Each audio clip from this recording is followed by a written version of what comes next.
আমরা বিরোধী দলে আছি।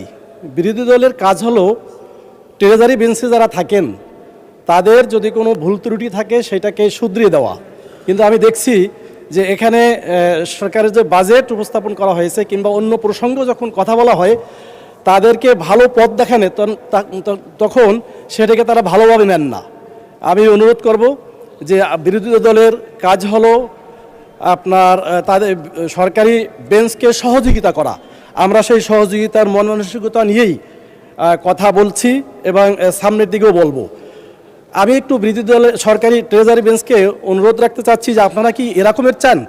জি মাননীয় স্পিকার, আমি সম্পূরক বাজেট গতকালকের যেভাবে ধারাবাহিক সেই অনুযায়ী আমার সম্পূরক অর্থাৎ 2025-26-এর উপরে আমি মূলত আজকের ওইভাবে প্রস্তুতি নেইনি।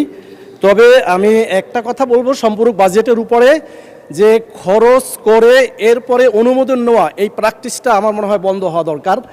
এইটা দেশের জন্য, দেশের অর্থনীতির জন্য এটা ভালো হবে। এই প্র্যাকটিসটা যাতে আগামীতে না হয় সেদিকে আমি দৃষ্টি আকর্ষণ করছি। মাননীয় স্পিকার, বাংলাদেশের 62টা শিডিউল ব্যাংক, এর ভিতরে 10টা হচ্ছে ইসলামী ব্যাংকিং। আর বাংলাদেশের ব্যাংকগুলার মোট ডিপোজিট হচ্ছে 19,73,000,19.73 লাখ করোড়। বিনিয়োগ হচ্ছে 17.78 করোড়। অর্থাৎ এখানে যদি আমরা দেখি যে স্প্রেড আছে 1.95 লাখ করোড়। আমি সেখানে সিএলআর এসএলআর যদি আমরা হিসাব করি তাহলে 13% এবং 4%, তাহলে দেখা যাবে যে গোটা ব্যাংকিং ইন্ডাস্ট্রিতে আমাদের বিনিয়োগের মতো আর কিছু থাকে না, বরং মাইনাস হয়। সেক্ষেত্রে মাননীয় অর্থমন্ত্রী মহোদয় যে বাজেট উপস্থাপন করেছেন যে 1,12,000 কোটি টাকা ব্যাংক থেকে ঋণ নেবেন, এটা হাউ ইজ পসিবল? এটা কি করে সম্ভব? কোত্থেকে আসবে এই টাকা?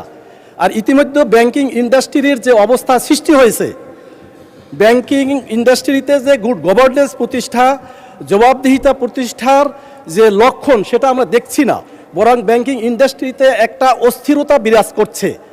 আমি মনে করি বিগত সময় ব্যাংকিং ইন্ডাস্ট্রি থেকে ধ্বংস করা হয়েছে, তার থেকে বাঁচানোর জন্য ব্যাংকিং ইন্ডাস্ট্রিতে গুড গভর্নেন্স প্রতিষ্ঠা করা অতীব জরুরি।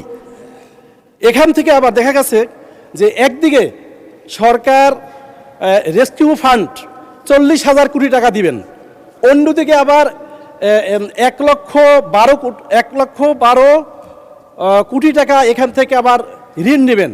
তাহলে এই বিষয়টা এলোমেলো হয়ে গেল এক। আর অন্যদিকে আমরা যদি কর্মসংস্থান বৃদ্ধি করতে চাই তাহলে প্রাইভেট বিনিয়োগকারীদেরকে উৎসাহিত করতে হবে।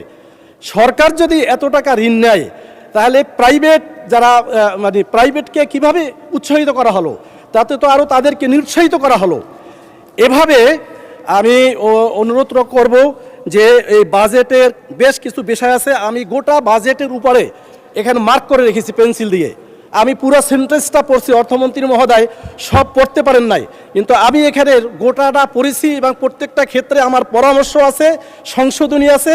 সেগুলো যদি সুযোগ দেওয়া হয় তাহলে আমি পরবর্তীতে উপস্থাপন করব।